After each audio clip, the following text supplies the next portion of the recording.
안녕하세요. 좋은 아침입니다. 오늘은 마태복음 26장입니다. 자, 26장 한 장이지만 꽤 긴 장이라는 사실. 예. 자, 이 장에서는 예수님의 고난의 시작이 본격적으로 전개되는 장이거든요. 예수님의 죽음을 향한 마지막 여정이 담긴, 그러니까 말 그대로 십자가의 죽음 전 이틀의 사역이 고스란히 담겨져 있는 장이에요. 2절에 보시면 너희가 아는 바와 같이 이틀이 지나면 유월절이라 인자가 십자가에 못 박히기 위하여 팔리리라 라고 말씀을 하시는데, 즉 이제 십자가의 때가 가까이 왔다는 걸 직접 예고하신 말씀이셨던 거죠. 자, 그때 대제사장들과 장로들은 예수를 잡아 죽일 계략을 짜고 있었는데요. 하필 그때가 명절이라 이들이 말하길 밀란이 날까 하니 명절에는 피합시다 라고 하면서, 즉 이들은 이미 예수를 제거하기로 완전 결심을 한 걸 알 수 있는 장면인 거예요.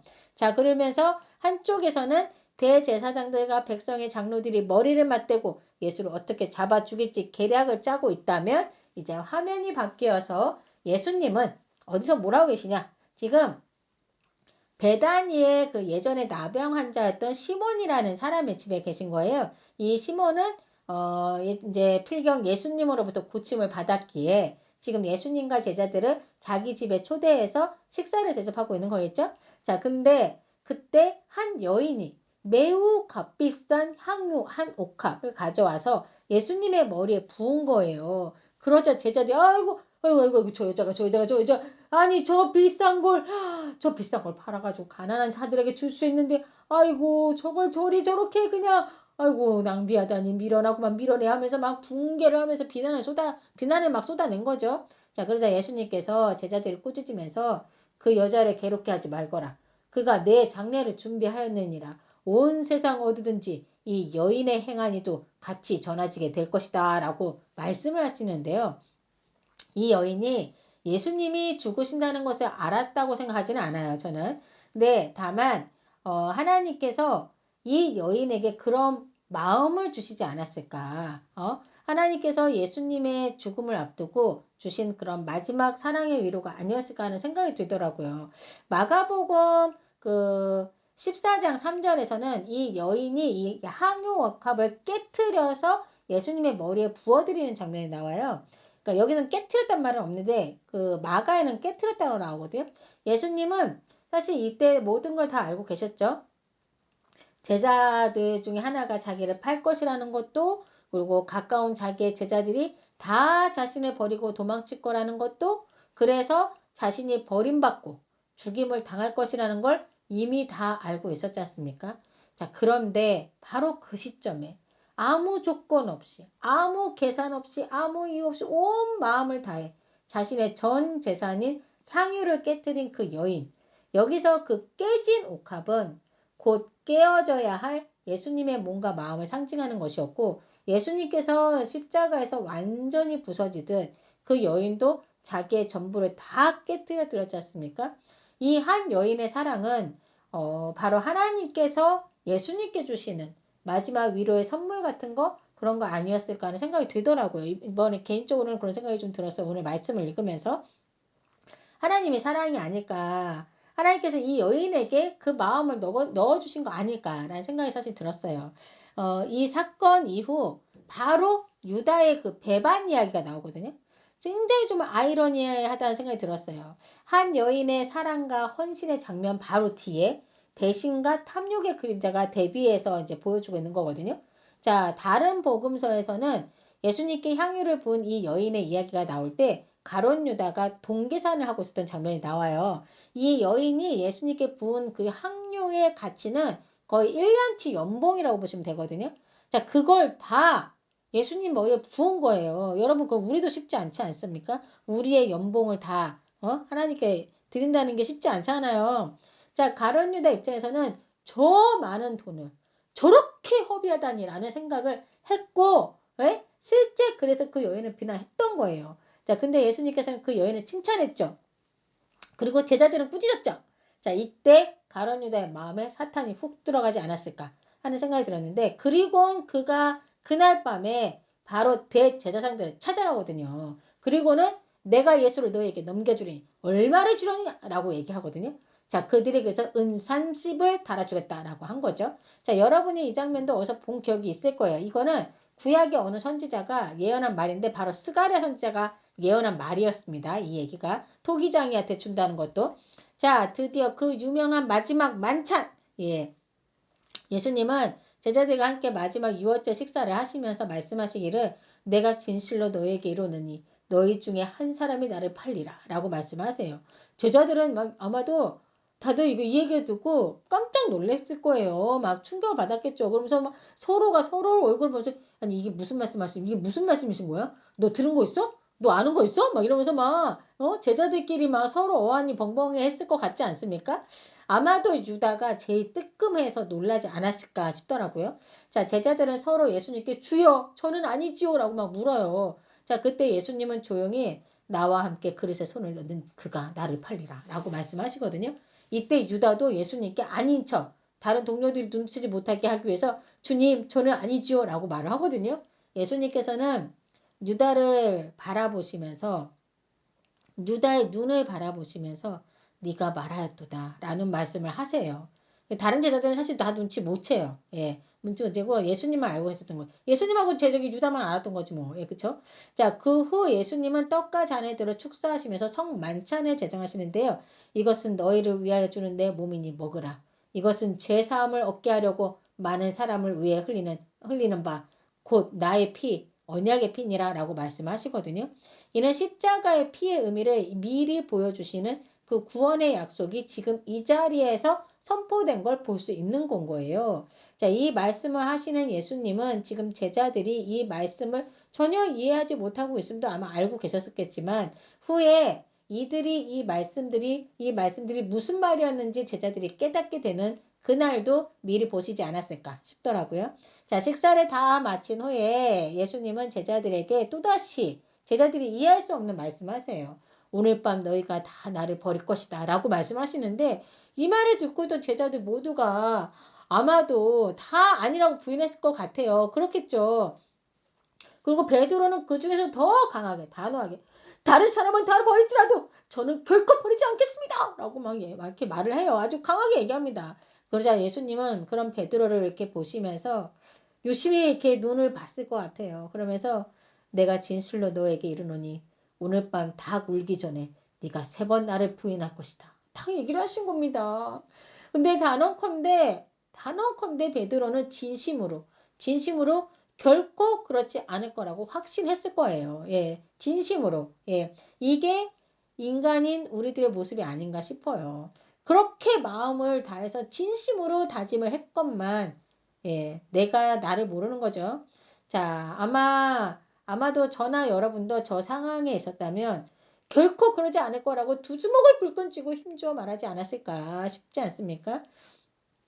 근데 우리도 진짜 한 치 앞도 모르는 존재들이라 뭐라고 확신해서 말할 수는 없지만, 예. 자, 우리 인간이라는 존재가 두려움 앞에서, 예, 공포 앞에서 내 안위를 먼저 생각하는 게 우리들 아니겠습니까? 자, 베드로가 이렇게 힘주어서 강하게 반박할 때 모든 제자들도 베드로처럼 맞습니다, 주님.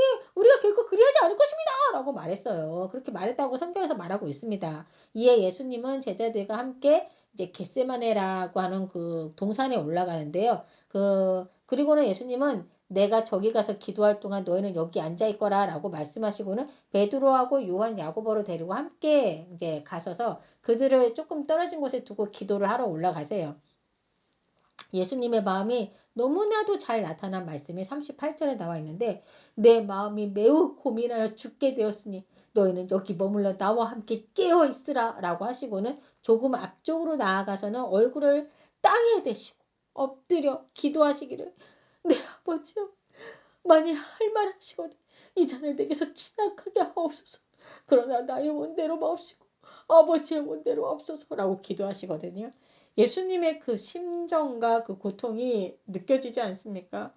이 말씀은 곧 지금 내 영혼이 너무 고통스러워서 숨이 막힐 지경입니다. 라는 뜻이기도 한 거예요. 예수님은 참 하나님이시지만 동시에 완전한 사람이셨기 때문에 인간의 그 감정, 즉 두려움, 외로움, 슬픔, 그리고 버림받음의 그 아픔, 그거를 있는 그대로 다 몸소 다 느끼고 있었던 겁니다. 누가복음에서는 피를 흘리며 기도하는 장면으로 묘사돼요. 극도의 스트레스와 공포 속에서 인간이 느낄 수 있는 가장 깊은 절망의 표현을 누가는 지금 하고 있었던 거예요. 누가는 의사거든요, 의사. 그래서 그런 표현을 썼던 것 같아요. 예수님은 자신이 느끼고 있는 그 두려움을 억누르거나 숨기지 않아요. 하나님 앞에 다 정직하게 다 드러내면서 기도하고 계신 모습을 지금 우리가 보고 있는 건데요. 예수님은 이미 수많은 고난이 있을 것을 이미 알고 계셨겠죠. 채찍질, 모욕, 십자가에 못 박힘들 육체적 고통이 얼마나 클지도 이미 알고 계셨겠지만 더 큰 고통은 따로 있었던 건데요. 그건 바로 인류의 죄를 대신 지시는 순간 아버지의 얼굴이 자신에게서 완전히 떠나는 것. 즉 하나님으로부터의 단절이었던 겁니다. 그 순간은 하나님이 하나님에게서 버림받는 순간이었고 그건 피조물 누구도 상상할 수 없는 고통이었던 거죠. 그럼에도 불구하고 아버지의 원대로 하옵소서 하시는 그 예수님의 모습 속에서 우리에게 가장 완벽한 순종의 모습을 또한 보여주고 계신 거였던 겁니다. 자, 예수님께서 이렇게 힘들고 고통스러운 시간을 보내고 있는 동안 우리 제자들은 뭐라고 있었는지 아십니까? 다들 자고 있었습니다. 깨어 있으라라고 했는데도 다들 자고 있었던 거죠. 그래서 예수님은 시험에 들지 않게 깨어 기도하라. 마음에는 원이로되 육신이 약하는도다 라고 말씀하고 계신 겁니다. 열처녀 비유에서도 우리에게 깨어 있어야 함을 말씀하셨던 거 기억하시죠? 자, 기도가 끝나자 유다가 무리를 데리고 와서 예수님께 입을 맞추며 말하기를 선생님이 안녕하셨습니까? 안녕하긴 뭘 안녕해 이놈아. 예? 그렇지 않습니까? 이렇게 인사를 해요. 그 입맞춤은 바로 그냥 배신의 신호였던 거예요. 왜냐하면 사실 그곳이 겟세마네 동산, 즉 산속이었기 때문에 그리고 그 시간이 되게 깊은 밤이었거든요. 그러니까 사람을 분간할 수가 없는 어둠이 있었고 예수를 잡으러 온 사람들은 솔직히 예수님을 본 적이 없는 사람들일 확률이 높았기에 이렇게 신호를 정했던 거였던 거예요. 그렇지만 그 내면엔 더 본질적인 이유가 있었는데 유대 문화에서는 제자가 스승을 만나면 그 손이나 뺨에 입맞춤을 하면서 존경과 경의를 표현했다고 해요. 근데 지금 유다는 그 가장 따뜻한 상징을 가장 차가운 배신의 도구로 사용했다는 거 아닙니까, 여러분? 예? 그래서 예수님은 유다에게 유다야, 네가 입맞춤으로 인자를 파느냐라고 누가복음에서 표현하고 있습니다. 자, 무리가 예수님을 잡자 예수님과 함께했던 제자 중 한 명, 베드로라고 얘기하는 사람도 있더라고요. 한 명이 칼을 휘둘려서 대제사장의 종을 쳐가지고 그 귀를 잘라버리는 사건이 있어요. 자, 이에 예수님은 제자를 제지하면서 칼을 쓰는 자는 다 칼로 망하느니라. 칼을 칼집에 넣게 하거든요. 자, 그리고서는 자발적으로 그들에게 잡혀가시고 제자들은 다 예수를 버리고 도망했다라고 써 있습니다. 자, 예수님을 잡은 그 무리들이 예수님을 끌고 대제사장인 가야바에게로 가니 그곳에는 이미 서기관들과 장로들이 다 모여 있었던 거예요. 예? 자, 이때 베드로는 멀찍이서 예수님을 따라가서 대제사장의 집들에까지 이제 가서 그 되어지는 상황을 지켜보려고 그 집 하인들과 함께 이렇게 앉아 있었는데요. 대제사장들과 서기관들 그리고 장로들은 이미 예수를 죽이기로 작정한 사람들이지 않습니까? 그래서 사전에 거짓 증언을 할 사람들까지도 다 섭외를 해놓은 상태였던 거예요. 여러분들 보세요. 너무 정말 말이 안 돼. 자, 종교 지도자들이고 하나님을 사랑한대요.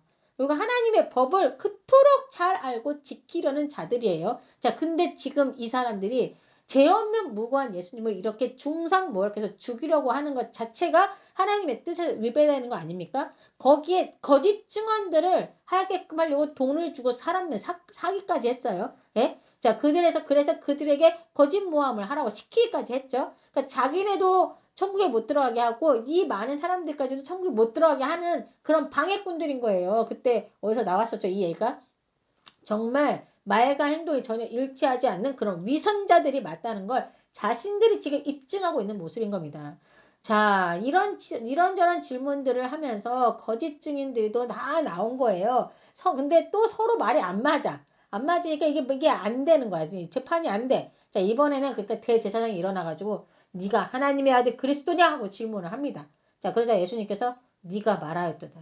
그러나 내가 너희에게 말하노니 이후에 인자가 권능의 우편에 앉아 있는 것과 하늘 구름을 타고 오는 것을 너희가 보리라 라고 이 말씀을 딱 하자 대제사장이 자기 옷을 찢으며 이는 신성모독이다. 더 이상 어떤 증언이 필요하단 말인가. 보라 너희가 지금 이자가 신성모독을 하는 말을 듣도다. 너희 생각은 어떠하냐. 그는 사형에 해당하지 않겠느냐 라고 말을 한 거예요. 자, 그러자 곁에 있던 사람들이 예수님의 얼굴에 침을 팍팍 뱉고 주먹으로 얼굴을 치고 어떤 사람은 손바닥 뺨을 찰싹 대면서 막 예수님을 모독하기 시작합니다. 그리스도야, 우리에게 선지자 넛을 박아라. 너의 친자가 누군지 맞춰보거라 하면서 막 희롱을 하고 모욕을. 베드로가 이 모든 상황을 바깥들에서 가슴을 졸이면서 보고 있습니다.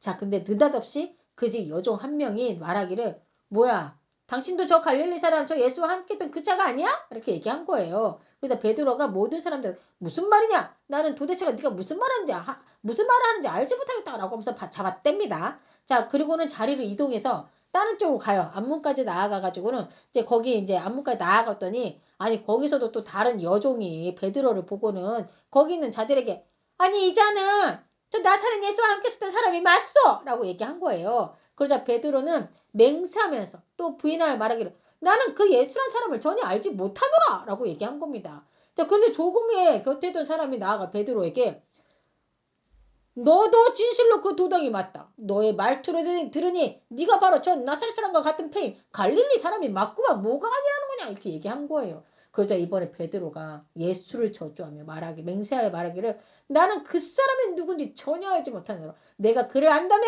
하나님이 나를 저주하셔도 좋소! 라고 얘기했던 겁니다. 여러분, 예? 이게 웬일입니까? 자, 여러분, 베드로는 왜 예수님을 저주하면서까지 부인했을까요? 그건 극도의 두려움 속에서 스스로를 지키려는 그 본능과 인간의 나약한 모습을 여실히 보여준 모습이 아닐까 싶은데요. 베드로가 예수님을 3번 부인하자 곧 닭이 울었습니다. 꼬끼요 하고 닭이 운 거죠. 자, 베드로는 그 순간 그 닭 우는 소리를 듣는 그 순간 예수님께서 말씀하셨던 네가 닭이 울기 전에 나를 3번 부인할 것이다 라는 그 말씀이 생각이 난 거예요. 그 생각이 떠오르자 진짜 베드로가 정말 밖으로 나가서 대성통곡을 했다고 써있습니다. 정말 대성통곡을 할 만하죠. 예. 그러면서 오늘의 말씀이 막을 내리거든요. 베드로의 그 마음이 느껴지시나요, 여러분? 베드로는 예수님을 정말 사랑했고요. 예수님의 그 충실한 제자였고요. 뭐든지 예수님에서 앞장서서 했던 그런 사람이었어요. 자, 예수님께서 네가 닭이 울기 전에 3번 나를 부인할 거라고 하셨을 때 진심으로 자기는 그렇게 하지 않을 거라고 확신을 했었어요. 근데 지금 베드로는 예수님을 부인하는데 그치지 않고 저주까지 해버린 그런 자신의 모습이 너무 혐오스럽고 너무나도 자기 자신이 정말 죽이고 싶을 만큼 너무너무 싫었을 거라 생각이 들더라고요. 아마 저라도 그랬을 것 같은 생각이 들었어요. 이 장면이 정말 너무나도 가슴이 미어지게 아파요. 예. 자, 왜냐면 내 모습일 수도 있기 때문이 아닐까 싶어요. 정말 예수님을 너무나도 사랑하는데 마음은 진심이지만 그걸 행할 영적 힘이 없었던 거죠. 베드로도. 저도 그럴 수 있다는 거죠. 그래서 우리가 말씀과 기도, 긍휼의 마음으로 사랑을 실천하면서 성령의 열매를 맺는 그런 삶을 매일매일 살아내야 하는 거죠. 성령 충만. 그래야 된다는 거죠. 자, 이 시간 함께 기도하려고 하겠습니다. 하나님, 오늘은 마음이 너무 아픕니다. 예수님의 그 고난과 그 순종의 모습, 그리고 우리들의 그 연약한 모습들까지 다 보여주심에 가슴이 미어지도록 아파옵니다. 베드로처럼 예수님을 사랑했지만 영적 힘이 없어 예수님을 부인하고 자기 자신을 보호하려는 그 나약한 모습을 드러낸 베드로의 모습을 보았는데요. 우리가 항상 깨어 기도하며 성령 충만한 삶을 통해 성령의 열매를 맺는 주님의 자녀가 되길 원합니다. 힘 주실 줄 믿으며 이 모든 말씀 우리 주 예수 그리스도 이름으로 기도드립니다. 아멘.